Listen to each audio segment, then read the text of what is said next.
Ahora sí, muchas gracias por la grabación. Entonces, ahora sí voy a compartir mi presentación. Les decía que esta parte va a ser en español para que pues podamos compartir estas ideas de lo que vamos a estar oyendo. Eh, ay, un segundo. Ahí.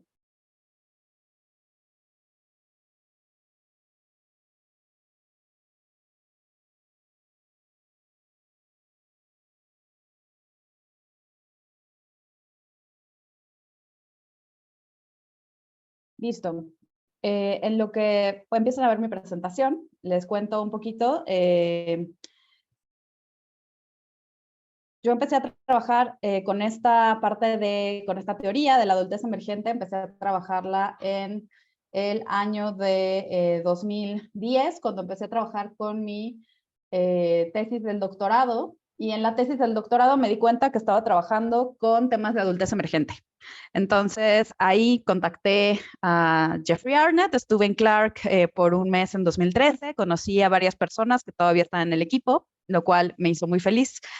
Y desde ahí he estado trabajando con diferentes temas de adultez emergente y pues muy cercana también a la red.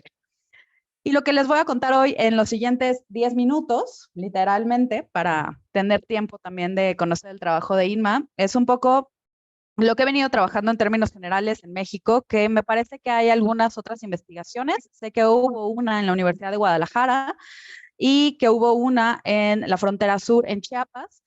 Yo he estado trabajando sobre todo con personas migrantes y he estado trabajando con personas migrantes latinoamericanas en España también durante mi tesis doctoral.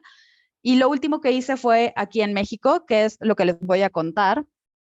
Pero quería platicarles un poquito, como es la primera vez que nos acercamos a estos trabajos en un seminario. Lo que hice en mi tesis del doctorado fue trabajar con migrantes latinoamericanos que provenían de Argentina, Bolivia, Ecuador y México, y que estaban estudiando, trabajando en España, en Madrid específicamente. Y esto fue un trabajo que hice ya hace muchos años, de hecho, entre 2010 y 2013. Eh, y lo que trabajé sobre todo fueron temas de salud sexual y reproductiva, porque es lo que yo solía hacer. Mi maestría es en salud sexual y reproductiva.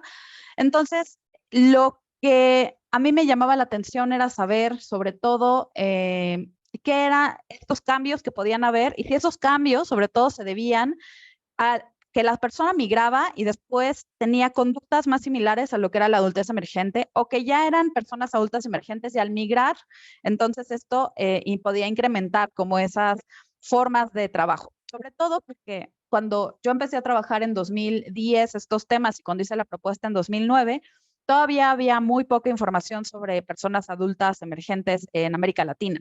Entonces, había algunos trabajos desde Argentina, pero había tan poco que para mí era muy difícil poder decir si existe, ¿no? Porque al principio se hablaba de si existía la adultez emergente en países que no necesariamente eran algunos países europeos o Estados Unidos, que fue donde se empezó a trabajar más el tema.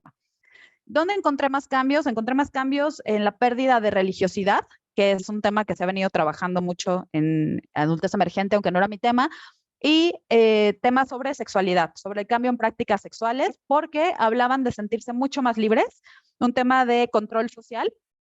Y esto lo he venido encontrando en diferentes trabajos. El tema del control social y de la pérdida de este control social al migrar y que eso permite a las personas sentirse mucho más libres, no necesariamente en temas de identidad o preferencia sexual, pero sí en temas de prácticas sexuales, lo cual a mí me llamaba mucho la atención en ese momento. Entonces simplemente era comentarles este trabajo que había hecho en su momento.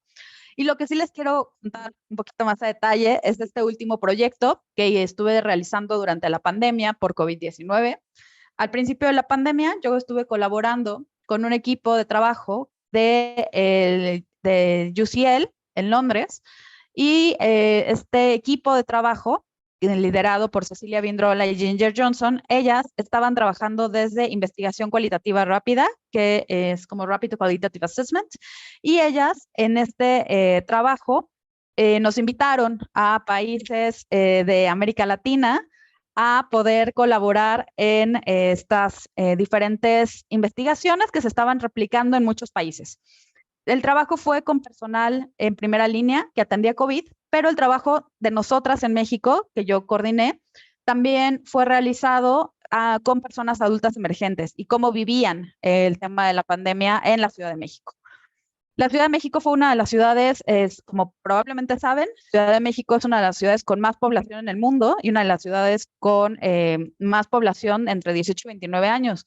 Y también fue una de las ciudades con más casos COVID, en parte por población, pero también por las situaciones que estuvieron viviendo.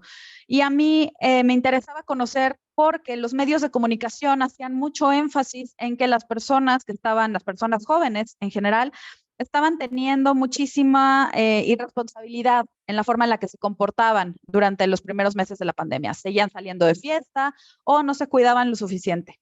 Lo que nosotras encontramos en este trabajo fue totalmente lo contrario, que por lo menos en esos primeros meses de pandemia, estas personas con las que platicamos y entrevistamos realmente lo vivieron de una forma distinta a lo que los medios de comunicación estaban diciendo.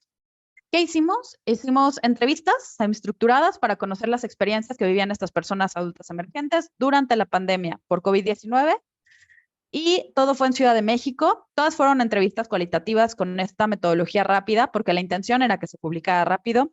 La realidad es que no se publicó rápido, está apenas por publicarse y esa es toda una historia de por qué a veces la investigación cualitativa rápida es rápida, pero las publicaciones en español, en revistas de libre acceso suelen ser procesos muy, muy largos, como a los que nos hemos enfrentado, y ese es otro tema interesante de platicar. Hicimos 33 entrevistas con personas de grupos de 18 a 23 años, de 24 a 26 y de 27 a 30. Inclusive, pusimos incluso a personas hasta de 30 años en esta muestra, números iguales de hombres y mujeres. Lo que encontramos fue en tres partes distintas. La primera fue sobre las relaciones familiares y de amistad, cómo lo estaban llevando. La segunda sobre sus relaciones románticas o de pareja. Y la tercera sobre el impacto en salud mental. Y fue un trabajo donde las entrevistas fueron difíciles porque, aunque en México nunca fue obligatorio que estuviéramos guardados en casa, por así decirlo, nunca fue una ley que no pudiera salir de casa, como en algunos países donde sí se pedía un permiso o donde tenías horarios para poder salir. En la Ciudad de México la gente estuvo en casa, pero siempre fue voluntario. Entonces, esto hacía que hubiera siempre la discusión entre si salías, no salías, quién salía y quién permanecía en casa o quién podía permanecer en casa. Lo que encontramos con esta población fue que no hubo muchas diferencias o realmente no hubo diferencias entre el comportamiento de hombres y mujeres, entre cómo estaban tomando estas decisiones. Y los pocos que encontramos fueron por edad. El grupo de mayor edad, que iba de los 26 a los 30 años, en 30 años tuvimos solo 2 participantes, sí tuvieron más distintas prácticas porque eran las personas que probablemente ya vivían solos y solas y eran las personas que también ya tenían un trabajo de más tiempo, más formal, por así decirlo. Entonces, esto hacía que tuvieran diferentes comportamientos a los otros. Solo les voy a contar 3 muy rápidos hallazgos para que tengamos tiempo de hablar, pues desde los 3 países podamos escucharnos un poquito más y al final tener unos minutos de preguntas y respuestas si las hay. Lo primero fue que muchas personas, porque se quedaron sin trabajo o les disminuyeron salarios, tuvieron que regresar a vivir a casa de sus padres.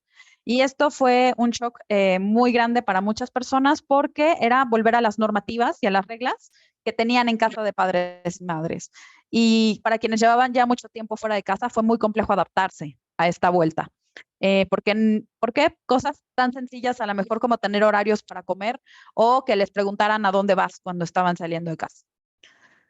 La otra cosa que encontramos fue la importancia de los medios digitales para la comunicación y para mantener la amistad y que muchas personas relacionaban haber podido llevar mejor estos meses de pandemia gracias a la comunicación constante con sus amigos y amigas a través de redes sociales. Esta comunicación que se empezó a hacer en los primeros meses que todo el mundo seguimos viviendo a través de Zoom, a través de WhatsApp, de llamadas, de hacer incluso fiestas a través de estos espacios, fueron cosas que fueron herramientas muy básicas para que este grupo de personas pudiera sentirse más cómoda de estar en casa. Y lo mismo sucedió para las relaciones de pareja. Hubo muchas estrategias de afrontamiento de cómo llevar con sus parejas cuando no vivían juntas estas relaciones y cómo sacarlas adelante. Sobre todo porque se volvieron relaciones a distancia. no podían salir y no querían salir por no transmitirle el virus a padres, madres o abuelos y abuelas con los que convivían. Y esto para nosotros fue muy importante porque era totalmente lo contrario al discurso en medios de comunicación, que decía que eran irresponsables, que decía que salían de fiesta y que no les interesaba. La realidad es que encontramos que les interesaba tanto que dejaron de ver a sus parejas y que empezaron a tener estas relaciones por medio de WhatsApp, incluso en temas de acercamiento de prácticas sexuales. Y eso también fue interesante ver cómo habían cambiado incluso en ese ámbito. Y las otras estrategias emocionales es que muchas personas empezaron a hacer ejercicio, incluso, por ejemplo, temas de yoga a través de medios virtuales para sentirse más acompañadas. Y que muchas de estas personas, si no ya iban, la mayoría de las 33, si no ya iban a una terapia psiquiátrica o psicológica, empezaron a buscar acompañamiento emocional a partir de este momento, lo cual también habla de que viven una situación distinta a la de otras generaciones, porque en México todavía no era tan común que las personas acudieran a buscar servicios de salud mental. Entonces, esto también fue muy importante encontrarlo. Y creo que estas son como las ideas que les quería compartir, justamente para que nos fuéramos pues acompañando y hablando un poquito de lo que vamos encontrando en estos espacios. Y no me quiero extender más, solo les quería platicar lo que habíamos hecho. En cuanto esté el texto publicado, se los voy a compartir para que lo puedan ver. Y de todos modos, al final vuelvo a poner mi correo, pero si alguien está escuchándonos y quiere empezar a trabajar con nosotras y nosotros en este espacio de la red de Latinoamérica y también esta red que va a ser más en español y portugués, pues bienvenidas, bienvenidos y me encantará poder estar en contacto para ver qué trabajos podemos hacer, sobre todo en vistas del siguiente congreso en San Diego en 2023. Voy a dejar de compartir y le voy a dar la palabra a Nelson, que ya llegó, que él era pues la persona que nos acompaña desde Chile. Así que Nelson, bienvenido. Tienes que poder compartir tu pantalla. Solo me voy a tomar un minuto para decir un poquito de tu experiencia, que tú estás, como decía, en Chile, en la Universidad de Concepción, estudiando el doctorado en salud mental. Eres psicólogo también. Tu proyecto se llama Características psicológicas de la adultez emergente, bienestar y problemas de salud mental en jóvenes chilenos y chilenas de distintos niveles socioeconómicos y condiciones educativas y sociales. Tienes un magíster en psicología de la adolescencia, también estudios de psicología, de psicoanálisis vincular en Buenos Aires. Eres psicólogo clínico desde 2003, trabajaste con niños, niñas, adolescentes, familia y redes en contextos de vulnerabilidad. Tú como psicólogo, desde el 98 trabajaste en contextos de reinserción y con compromiso delictual y tienes experiencia clínica reparatoria, que también trabajaste entre 2006 y 2015, sobre todo a víctimas de delitos violentos, y académico universitario desde 2004 hasta 2018, donde impartiste diferentes materias como psicología de desarrollo infantil y adolescencia, psicología clínica, escolar, y también supervisor de la clínica infantojuvenil y jurídica en diferentes universidades como La Serena, La Central y la Universidad Católica de Chile. Así que Nelson, muchas gracias y también te agradezco porque en parte gracias a ti tenemos este lanzamiento nuevo de la red. I'm going to say that in English because I really want to thank this relaunching to Nelson, because he was the one that was pushing me to relaunch this topic network. So he's an important part of us being here today. Nelson, por favor, adelante. Tienes más o menos 10, 12 minutitos. Hola, buenas tardes. O buenas tardes acá. Buenas tardes, entiendo que en España. Buenos días, entiendo que en Estados Unidos. Te saludo a ti, Itzel, particularmente, a Inma, que la veo, saludos, a Paula Boero, que también la conozco por referencia, y al resto de las personas que están acá participando. Les pido disculpas por la demora, tuve un problema con internet que ya lo resolví, así que, bueno, un minuto me voy a tomar solamente para hacer referencia a aspectos de mi trayectoria. La verdad que tengo más trayectoria clínica y de intervención que académica. Ya yo me estoy formando ahora tardíamente, tengo 47, estoy estudiando un doctorado, así que vengo más bien del mundo de la intervención. Por ahí ejercí docencia siempre de modo parcial, así que estoy recién incorporándome al mundo de la investigación. ¿Ya? Les voy a presentar un avance de un estudio que está en curso, ya no presenté un avance de mi proyecto de tesis doctoral, esencialmente porque no ha ido mal con la pesquisa de datos, que según he conversado con otros investigadores, ha sido un tema, esto de tomar datos, ¿no? Sobre todo en este contexto pandémico, ¿ya? Así que voy a presentar, va a ser una presentación muy, muy breve.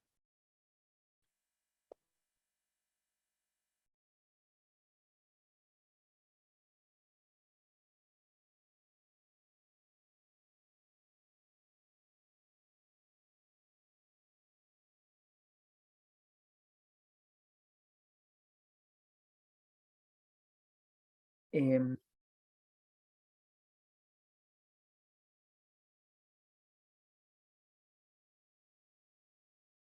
presentación.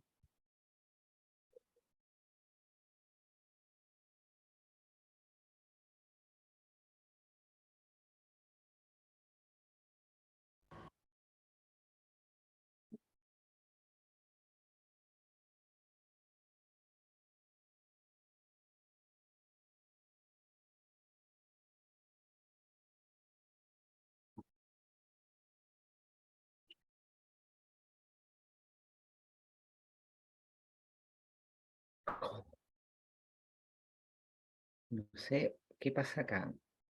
¿Me ven? ¿Me escuchan? ¿Sí? Sí, te dejamos de escuchar un segundito, pero sí. Ya, qué bueno, ya. Entonces ahí estoy compartiendo pantalla.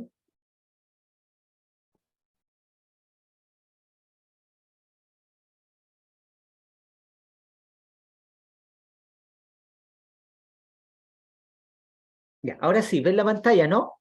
Sí, perfecto. Si la quieres poner grande, está increíble. Perfecto, ya, perfecto. Ahí lo estoy ampliando. Súper. Estoy con dos internet, por si se corta uno o el otro, así que estoy con un plan B. Estamos en el 2022, increíblemente todavía pasan estas cosas. Ya, ahí sí. Genial. Bueno, teoría de la adultez emergente en Latinoamérica, avance de una revisión bibliográfica 2002-2021. ¿Ya? Ahí tengo que conversar con mi profesor guía y mi profesora co-guía, que está acá también, si hacemos una actualización de esto, ¿ya? Bueno, aunque el estudio, como ahí dice, la adultez emergente es un campo en crecimiento, todavía no ha sido investigado comprensivamente su evolución conceptual y teórico en diversos contextos. Ahora, particularmente yo me refiero al contexto latinoamericano. Bueno, como ahí aparece, la generalización de las investigaciones publicadas sobre este tema aún es problemática, entre otras cosas por aspectos de orden cultural, ¿no? Y claramente, bueno, acá, como todos saben, las investigaciones se tienen que situar en ciertos vacíos, ¿no? Y el vacío, la cual acá hago mención, también hace referencia un poco a eso, ¿no? A cómo ciertas características vinculadas a la vulnerabilidad, dado en los contextos latinoamericanos, puede estar presente en la literatura, ¿ya? El objetivo de este estudio es describir los antecedentes de la teoría de la adultez emergente en Latinoamérica y proponer algunos desafíos pendientes para su mejor comprensión y utilidad en la región. El método empleado se basa en la revisión narrativa de diversas publicaciones entre los años 2002 y 2021. Bueno, se trabajó con WOS, Scopus, ProQuest y Cielo, pero también con Google Scholar, particularmente para lo que es la literatura gris, ¿ya? Tesis de grado, tesis de posgrado. Bueno, los criterios de inclusión fueron que fueran textos en el contexto latinoamericano. Ojo, por ahí hay algunas publicaciones de Estados Unidos, pero trabajaron, por ejemplo, con población de inmigrantes, ya que ese es uno de los temas también que tengo que debatir internamente con el grupo de coautores y coautoras. Texto originales en español o inglés, acá cometí un error también en portugués, ¿ya? Disponibilidad de texto completo, pudiendo ser estudios empíricos, cuantitativos, metodológicos, revisiones teóricas, etc. Y esto es súper importante, el criterio de elegibilidad requería que el concepto de adultez emergente estuviera presente en el estudio. Ahora, como se pueden ver acá en los algoritmos de búsqueda, les voy a mencionar un detalle importante. Si yo coloco, por ejemplo, algoritmo con respecto a población universitaria, son miles las publicaciones, miles de miles, ¿ya? Entonces acá me referí a, particularmente a Emerging Adulthood, y sin embargo, muchos estudios fueron excluidos porque no aparecía el concepto de adulto emergente. Si bien los algoritmos de búsqueda a veces, digamos, fallan, digamos, o tienen esa limitación, pero bueno, yo logré precisar a través de los criterios de exclusión, ¿ya? En total se determinaron 613 publicaciones que pasaron esta primera fase de selección, de los cuales fueron excluidos 478, y esto no es menor, yo creo que esto es digno de análisis, los textos excluidos. Bueno, primero, 73 no corresponde a literatura científica.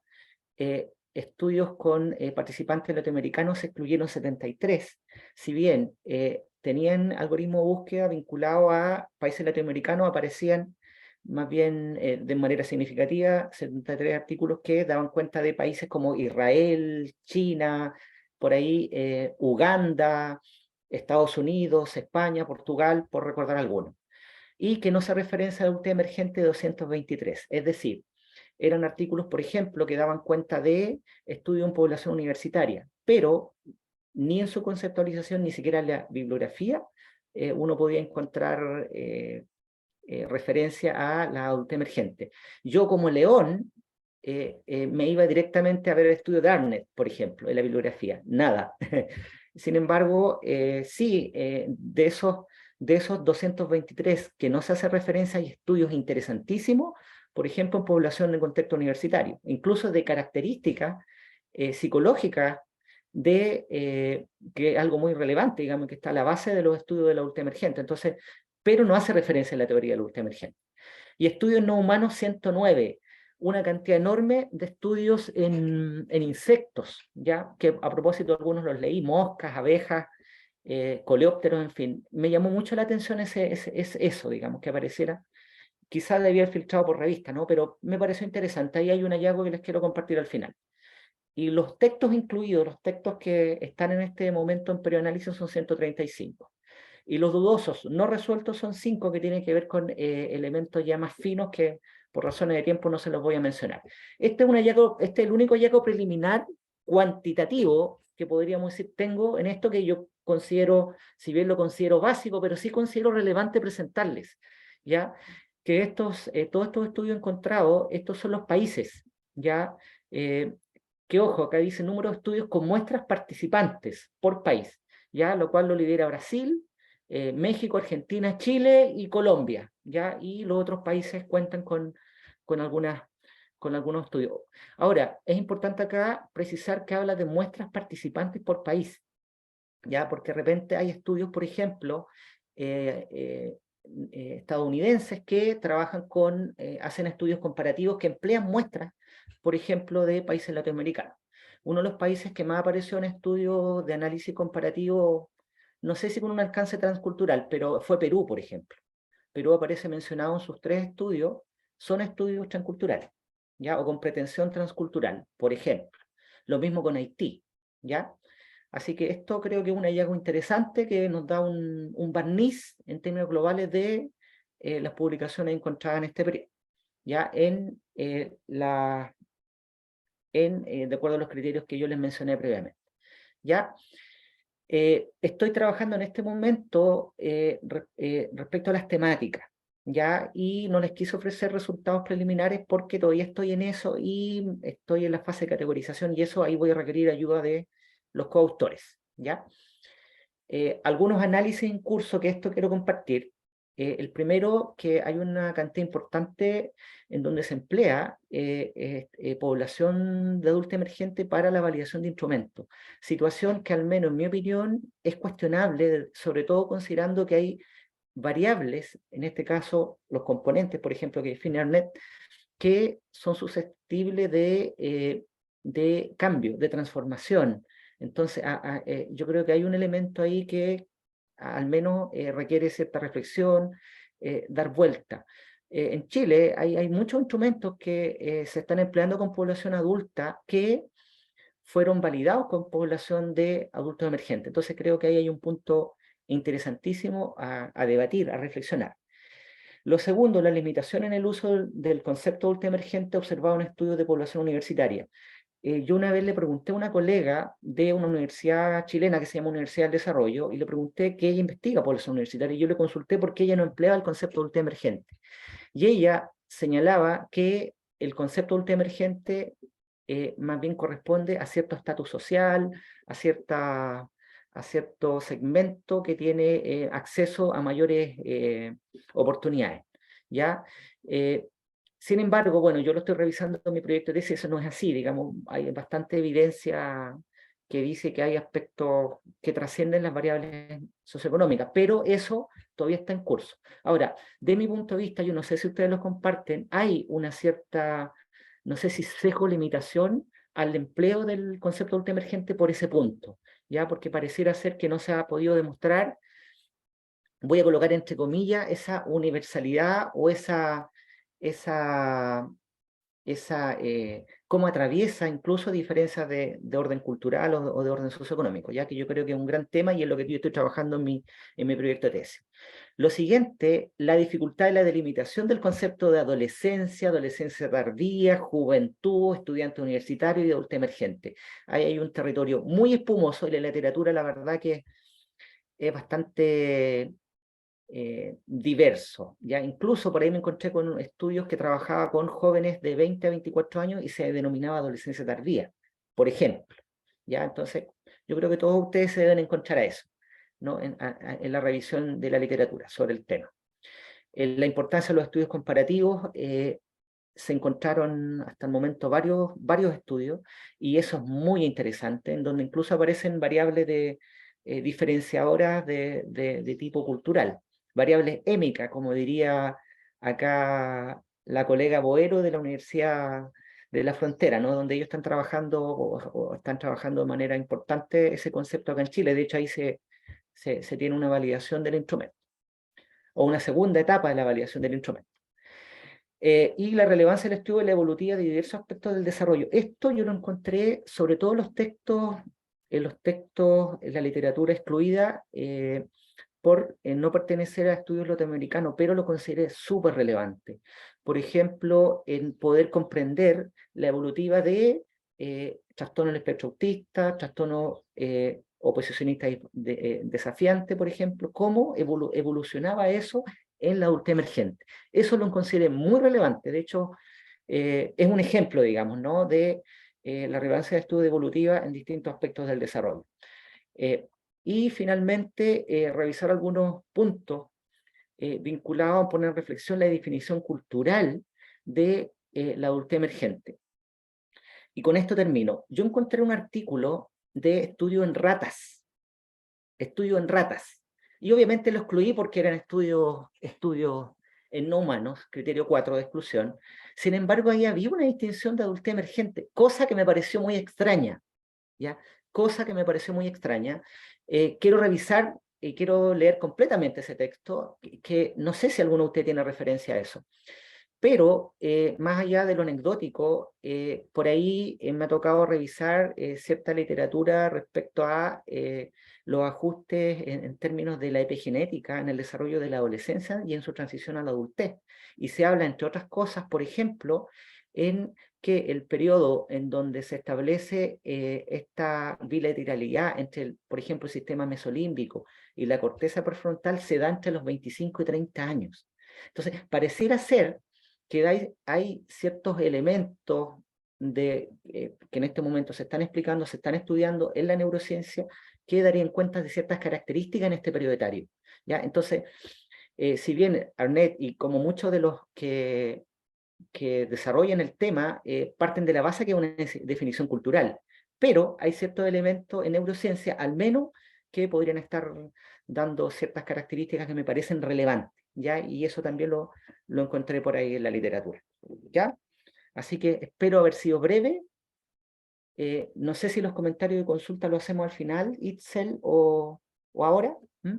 Sí, al final creo, para que nos dé buen tiempo para que Inma presente. For the ones that do not speak Spanish, I don't know if everyone speaks Spanish, but I just wanted to say that Nelson was sharing with us that he found this study with rats in which they were trying to use something similar to emerging adulthood theory. So it was kind of weird but he was telling us about this curiosity that he found in his systematic reviews. So, entonces, Inma, si quieres, por favor, mientras te voy presentando, Nelson nos presta ahí la pantalla. Presento, Inma, y este trabajo, pues ya lo dirás mejor tú, pero es un trabajo que están haciendo en España junto con la doctora Águeda Parra, que no nos pudo acompañar el día de hoy, pero Inmaculada Sánchez Queixa, te pregunto Queixa o Queixa, ya me lo dirás, es profesora titular de la Universidad de Sevilla, se doctoró en la misma universidad en 2007, ganó un premio extraordinario del doctorado en 2018.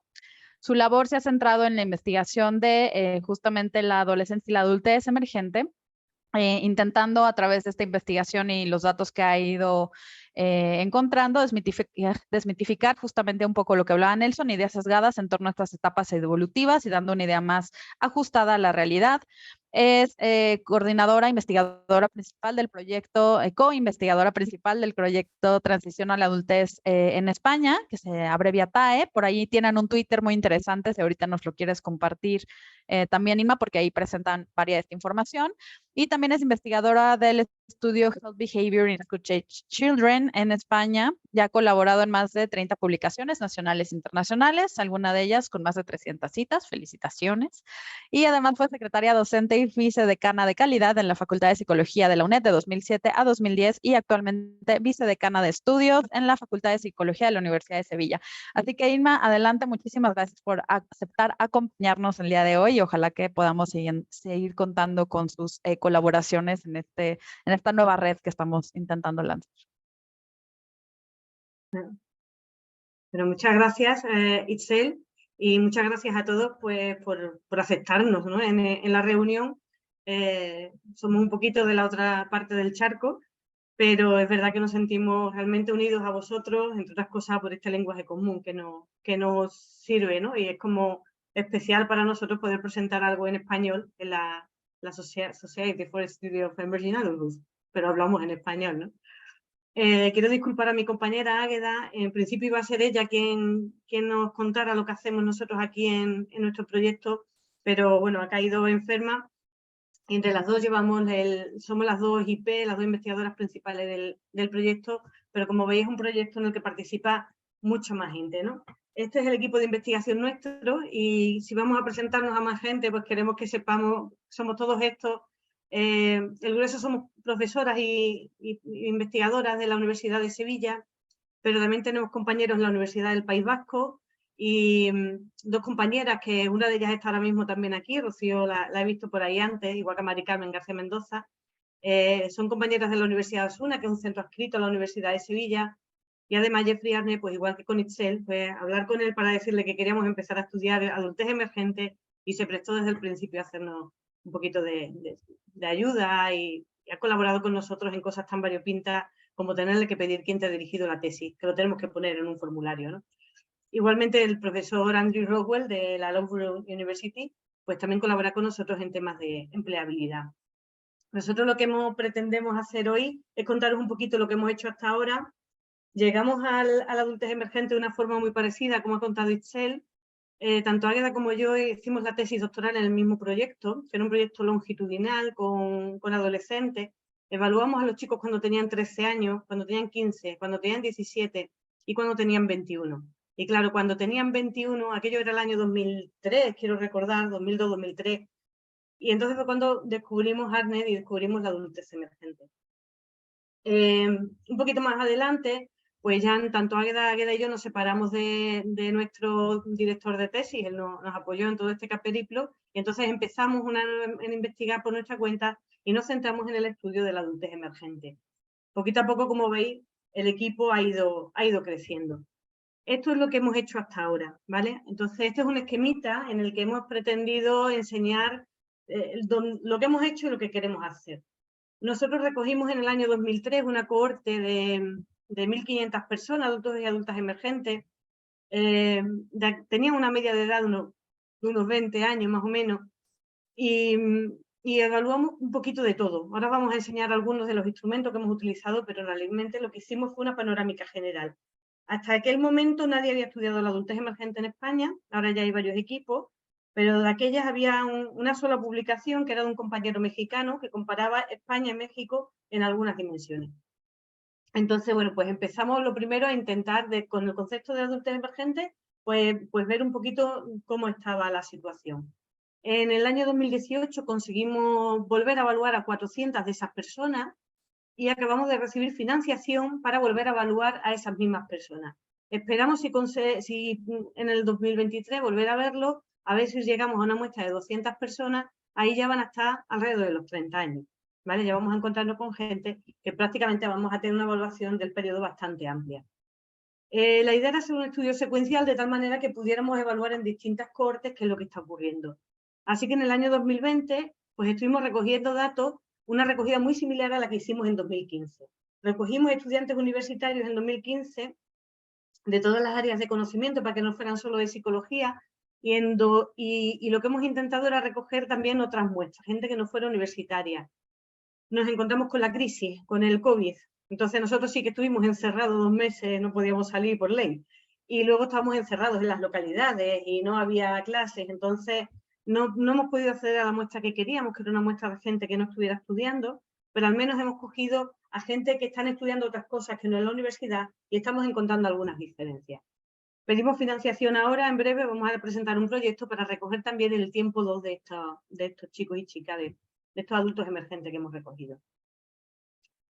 Como veis, como decimos, no me voy a parar a ver todos los instrumentos, simplemente es que veáis que lo que hacemos es lo que queremos es una panorámica global de cómo son, ¿no?, los adultos emergentes en España. Pasamos el cuestionario LIDEA, en 2015 lo validamos con ARNET y este año hemos pasado, esta última recogida, pasamos los marcadores de la adultez. Tenemos cuestiones de competencia personal, como la escala de florecimiento, con la que Rocío ha hecho su tesis doctoral, que ya ha defendido. Recogemos datos de depresión, ansiedad, estrés, identidad, que está haciendo la tesis doctoral a otra compañera. Distintas cosas, ¿no?, sobre la competencia personal. Nos centramos mucho en las relaciones interpersonales porque es lo que habíamos trabajado Águeda y yo antes. O sea, la tesis doctoral de Águeda y su línea de investigación fundamental eran las relaciones familiares y en mi caso pues, las relaciones familiares junto a las relaciones entre iguales.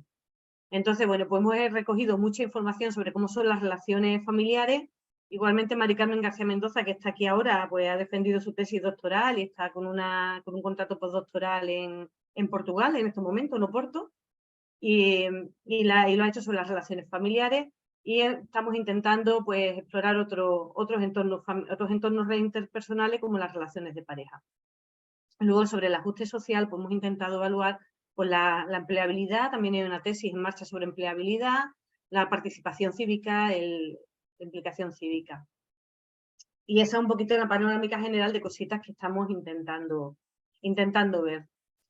Como os digo, ya hay 2 tesis que han sido finalizadas, que son la de Mari Carmen y el Rocío, que están aquí en esta reunión. En este momento está en marcha una sobre empleabilidad y hay otra sobre identidad. De hecho, nuestra compañera Paula no se ha podido conectar porque ha tenido un problema administrativo con la Universidad de Sevilla hoy justo y está intentando solventarlo porque está en Texas con Seth Schwartz en estos momentos haciendo unas estancias de investigación. La verdad es que, bueno, hemos ido publicando cositas, nos hemos presentado en los congresos, fundamentalmente la SSA, la EARA, que es la Asociación de Estudios de la Adultez de la Adolescencia en Europa, y cada vez, pues efectivamente, como decía Nelson, pues los 20, los 21, los 22 años hasta conceptualizado como adolescencia tardía. De hecho, en Europa ha costado más trabajo, ¿no?, que en América el introducir el concepto de adultez emergente. Se consideraba una adolescencia tardía. Entonces, en este congreso pues se presentan muchas cuestiones que tienen que ver con adultez emergente. Y bueno, intentamos en revistas internacionales en donde se nos lea, ¿no?, y nuestra información pues vaya llegando. Estamos intentando validar los instrumentos en castellano. En nuestro caso, claro, los validamos en España. De momento tenemos ya estos cuatro inventarios validados. Y tenemos ahora mismo otro que estamos en ello, uno sobre relaciones familiares. Y me gustaría ahora deciros algunas cositas en las que hemos ido avanzando. Por ejemplo, en relaciones familiares, pues hemos visto que las relaciones familiares en España son buenas, los chicos y las chicas tienen muy buenas relaciones con sus familias. y hemos visto, ya que ha salido el tema del COVID con Itzel, pues ahora mismo estamos escribiendo una publicación en la que comparamos, por suerte, en aquel momento pensamos que era mala suerte, pero al final serendipia, ha sido buena suerte. Nosotros recogimos la muestra de 2015 y otra en 2020. Cuando comparamos a los chicos la cohorte de 2015 con la de 2020, que son muy parecidas, en 2020 tenemos recogido una proporción de la muestra antes de que llegara la pandemia. Y el resto, eso era en marzo, pero antes de que nos encerraran. Y luego en octubre, noviembre, pues recogimos el resto.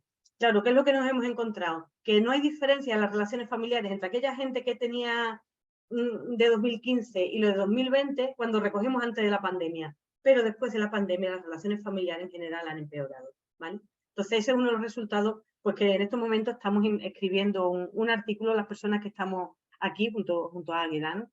También hemos encontrado que el control familiar, que era una variable muy importante en la adolescencia, hay que controlar a los niños, además de darles afecto, porque el adultez ya son adultos, ya no son adolescentes, ya no hay que seguir controlándolos, ¿no? Hemos encontrado alguna cuestión también sobre las relaciones de pareja, de cómo hay bastante, cómo se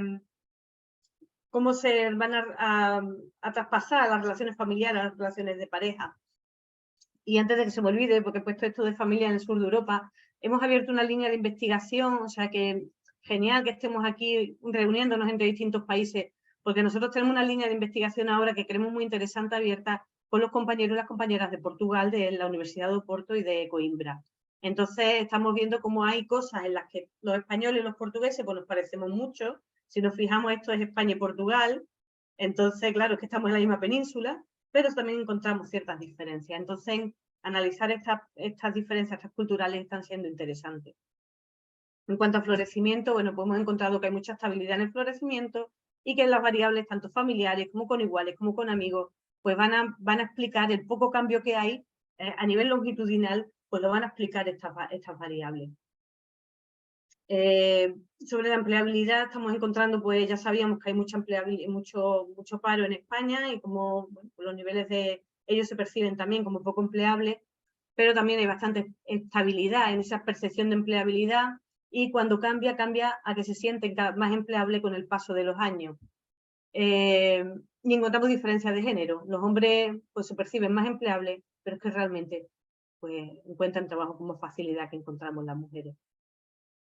Finalmente, con sobreparticipación social, pues lo que hemos encontrado es que nuestros chicos y nuestras chicas tienen mucha implicación, están muy preocupados, pero participan poco, ¿vale? Lo que nos hemos encontrado es que hay poca participación.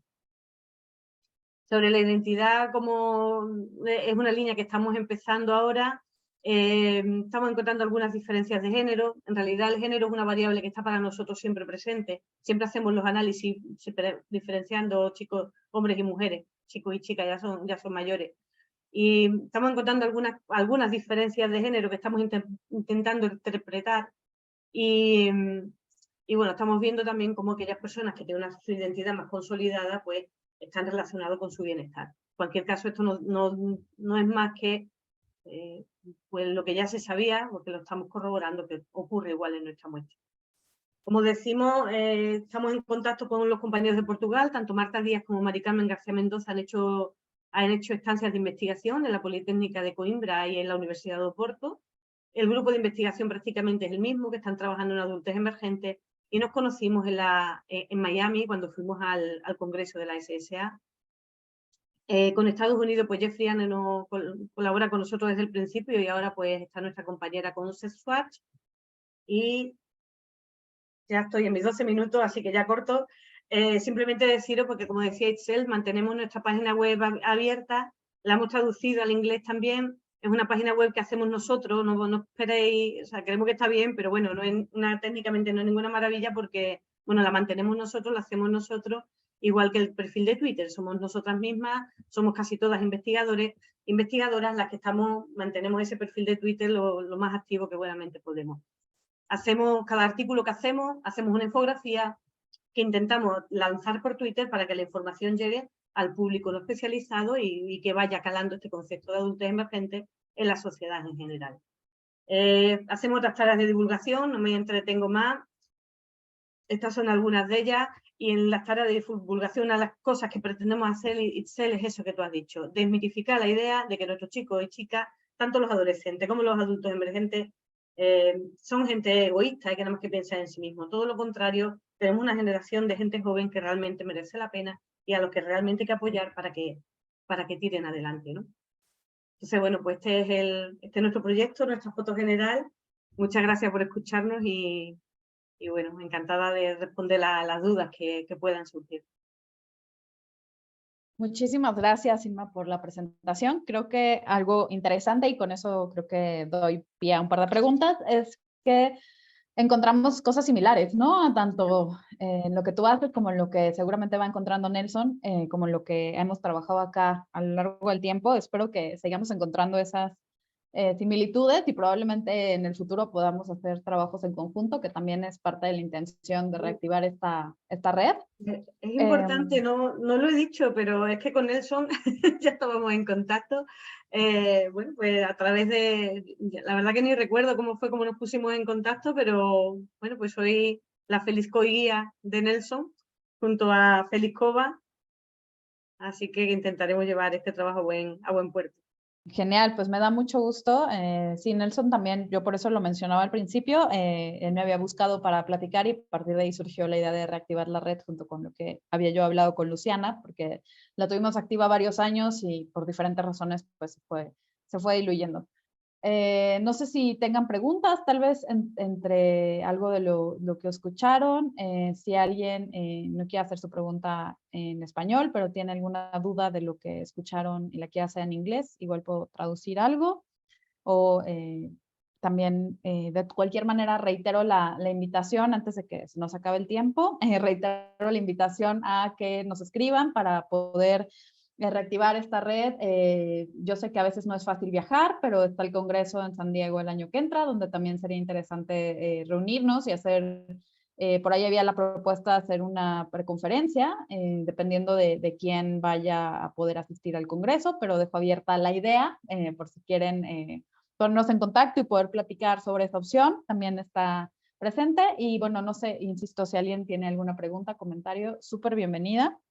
Yo más que me interesa preguntarle a Nelson, entiendo que nada más una pregunta rapidísima, pero de lo que nos presentaste, de lo que excluiste, asumo que fueron tesis de grado, ¿no? Parte de lo que excluiste, o las estás considerando, porque ahí me quedé con dudas. No, lo estoy considerando, Va.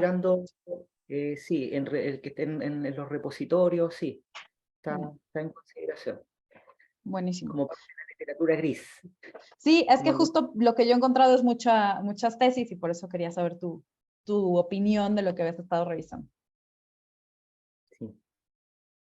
Genial. Pues no sé por ahí, if anyone had a question in English, I can translate something if you catch what we were talking about. I know that sometimes it's not easy, but welcome to this first Spanish speaking seminar. So thank you to join us. Y si no, si nadie tiene más preguntas o comentarios, pues yo creo que con eso pues también podemos cerrar. Nelson, adelante, porfa. Yo le tengo una pregunta a mi co-guía, Inma, del otro lado del charco. Te quiero preguntar, algo mencionaste tú sobre la poca penetración que ha tenido el concepto de adultez emergente en Europa en general.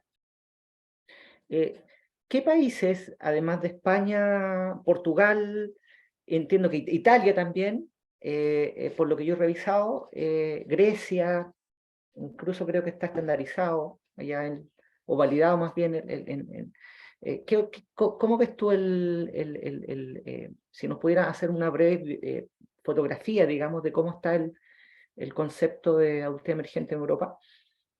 Está aceptado ya, yo creo. Es decir, que cuando empezamos, ya te digo, la primera vez que utilizamos nosotros el concepto de adultez emergente, pues que podía ser 2003, justo yo he estado en Madrid de 2003 a 2010, cuando Itzel llegaba yo me iba, yo estuve viviendo allí esos años, y sería eso el año 2003, cuando nuestra muestra llegó a los 21 o 22 años, que pedimos un proyecto al ministerio y nos lo financió, y ya el proyecto se llamaba De la adolescencia a la adultez emergente.